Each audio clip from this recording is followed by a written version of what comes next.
The life of Jesus, one of the most famous figures in history, actually has a mysterious gap hidden for over 2 millennia. In the Bible, as well as in Western or Middle Eastern documents, there is no record of where Jesus was or what he was doing in Palestine between the ages of 12 and 29. These years have become a hidden period, referred to as the lost years. It wasn't until an explorer made remarkable discoveries in 1887 that this mystery began to unravel. Let me unveil this secret in today's video. At the end of the 19th century, Russian journalist Nicholas Notovich traveled across India, Tibet, and Afghanistan. He recorded his experiences and discoveries in a book titled The Unknown Life of Jesus Christ, published in 1894. The story begins in 1887, when Notovich traveled to India and Central Asia. While it was called a journey, Notovich had a more significant mission: to travel south of Russia and document the customs, cultural traits, and geographical features of the region, particularly to create maps for the expansion of the Russian Empire. At the end of the 19th century, the Russian and British empires were fiercely competing for influence in Central Asia. This was also a time when explorers like Notovich were highly respected in society. For a woman, marrying an explorer was considered a great honor. During his journey, Notovich traveled from the north to the south, passing through the mountains of Afghanistan, then to Pakistan and India, finally stopping in Ladakh, with its majestic snow-capped peaks of the Himalayas. Afterward, he circled up to Xinjiang to return to Russia. While in Ladakh, Notovich visited a local Lamist temple called Hemis, dedicated to Padmasambhava, the lotus-born Buddha. This temple belonged to Tibetan Tantric Buddhism. Notovich was warmly welcomed by the lamas, and they conversed and drank tea late into the night. The stories told by the lamas opened Notovich's eyes. He was amazed that the lamas were not only well-versed in Buddhism, but also knowledgeable in many scientific fields. The lama then said, "Christianity in the West is very similar to Tibetan Buddhism." He then provided a series of examples to prove this, leaving Notovich stunned. He wondered, how could a lama living in the mountains know so much about Christianity? Just as Notovich was about to ask, the lama made an astonishing statement. Jesus was a great Buddha. He was born into this world to save all beings and give them the right faith. This information left Notovich unable to remain calm. A flood of questions filled his mind. Was Jesus connected to the Buddha of the East? Why is this not mentioned in any documents? Notovich began to suspect that the lama was deceiving him. But the lama continued, "Jesus was a great prophet. We call him a prophet, one of the first prophets after the 22nd Buddhas. He was extraordinary. He spent his youth in the East, but he died among a group of people who lacked true faith. We were deeply saddened to hear this." Notovich, who was sipping tea, nearly spat it out. "What are you saying? Did I hear you correctly? Did Jesus really go to the East?" Notovich was so shocked because he was a devout Christian. He had memorized the Bible since childhood and knew what it said about Jesus' life. There was a significant gap in the Bible regarding Jesus' life between the ages of 12 and 29. These 18 years were not mentioned, and no one knew where he was or what he was doing, as if he had disappeared from Israel. Notovich stammered, "Do you have any evidence?" The lama calmly replied, "It is recorded in our sacred texts titled The Life of Saint Isa." Notovich suddenly stood up and knelt before the lama, begging him to read it to him. "If this is true, it would be a historical revelation." The lama replied, "I don't have the original here." "I apologize, but the original is written in Pali and is currently preserved in Lhasa, Tibet." As an enthusiastic explorer and journalist, Notovich was eager to fly to Lhasa immediately with this groundbreaking information. That night, Notovich tossed and turned in bed, unable to sleep. The Lama's story echoed in his mind. He clearly remembered how the New Testament described Jesus' life. Every year, Jesus' parents took him to Jerusalem for the Passover festival. This was a traditional Jewish festival to commemorate Yahweh, who had harshly punished the Egyptians to protect the Israelites. During the Passover, God instructed the Israelites to kill a lamb, a sheep under 1 year old, and smear its blood on their doors as a sign for the angels to spare their firstborn sons. That year, Jesus' parents took the whole family to Jerusalem to celebrate Passover. At that time, Jesus was 12 years old, and the whole family went to the temple according to custom. After the festival, his parents returned, but Jesus stayed in Jerusalem without their knowledge. They thought he was with the caravan.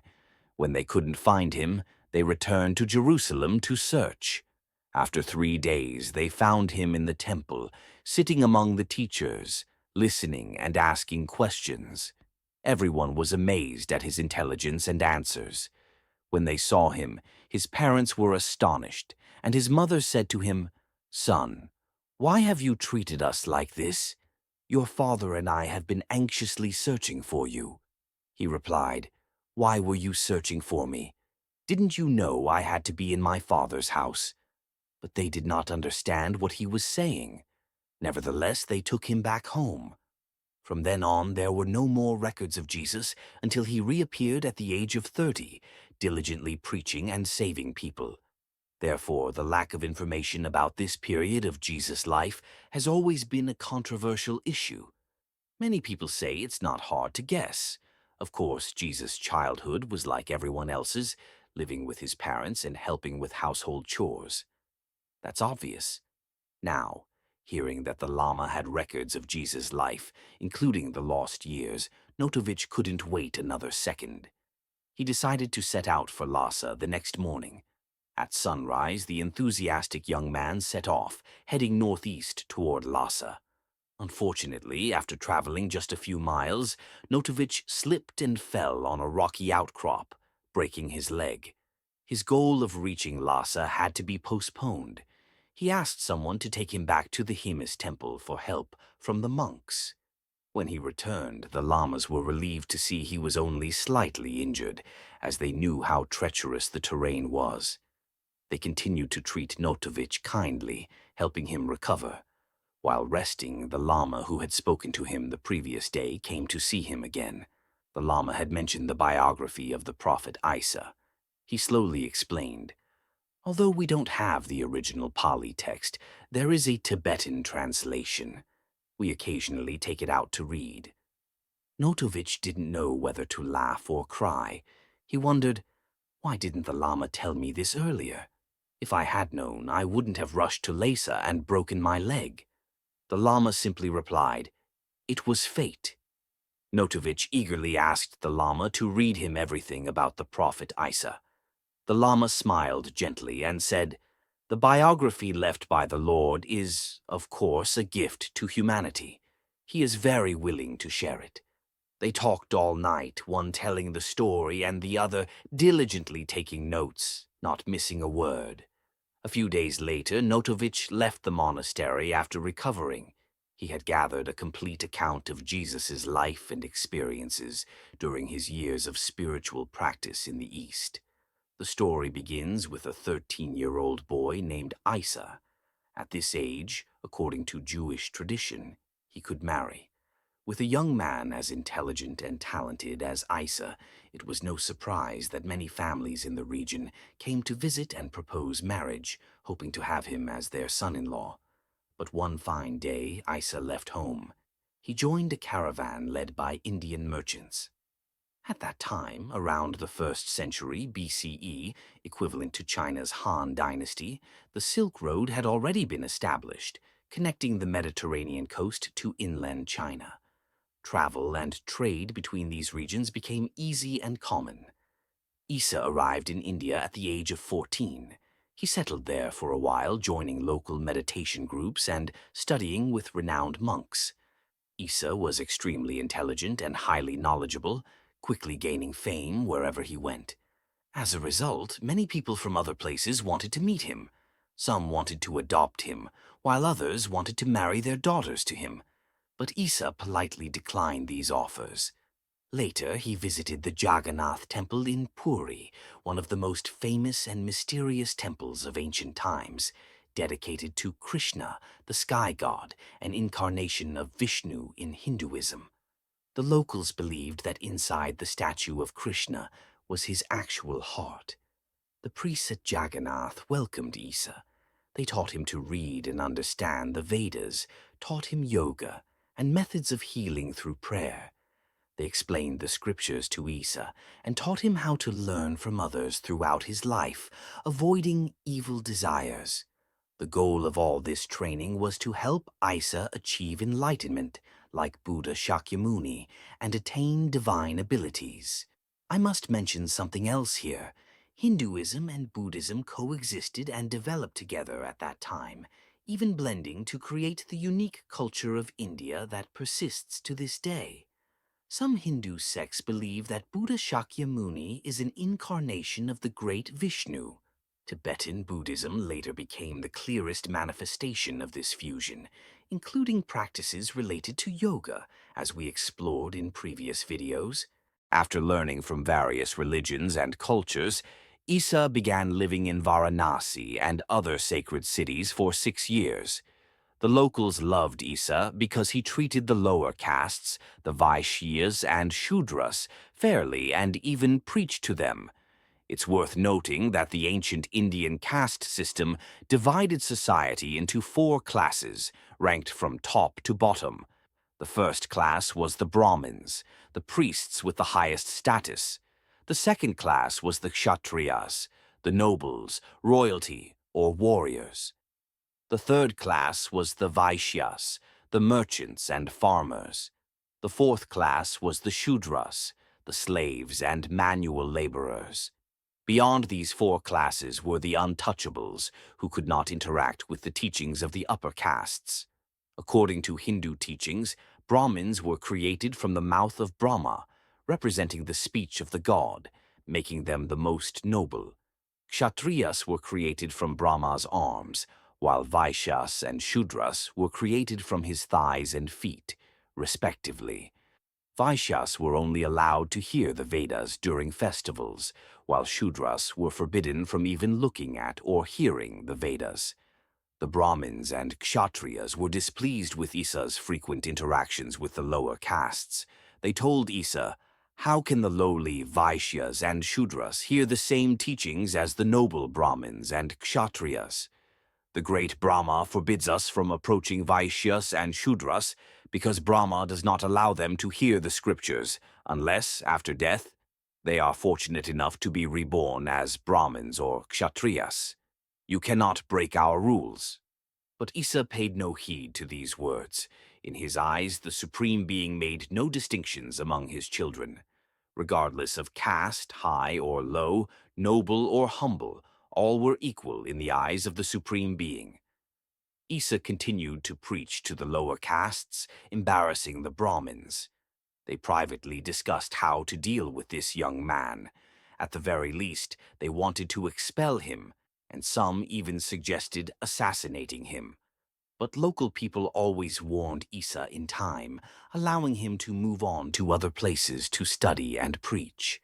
After 6 years of learning, Isa became fluent in Pali and the Vedic scriptures, and he began preaching and spreading his teachings across India, telling people not to worship idols or perform sacrifices, but to live according to the moral principles he taught.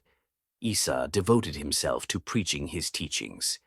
Finally, at the age of 29, he returned to his homeland of Israel, officially beginning the stories later recorded in the New Testament.